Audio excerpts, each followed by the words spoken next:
I think PKR sekarang ni kan orang kata image dia image prefect sekolah je dah.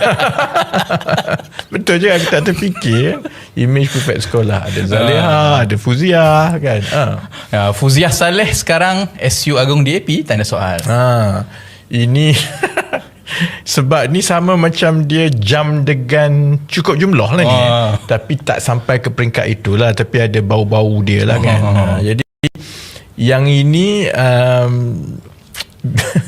yang ini kalau pemahaman saya lah, ini ekoran daripada kenyataan DAP yang mereka akan mengadakan undian kan, untuk menentukan sama ada kekal di dalam kabinet dan jawatan kerajaan ataupun tidak.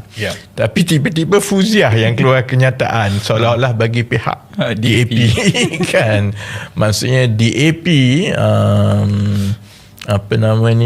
janji DAP untuk kekal menyokong kerajaan perpaduan itu adalah penting kepada kestabilan kan. Jadi tapi kurang banding cukup jumlah.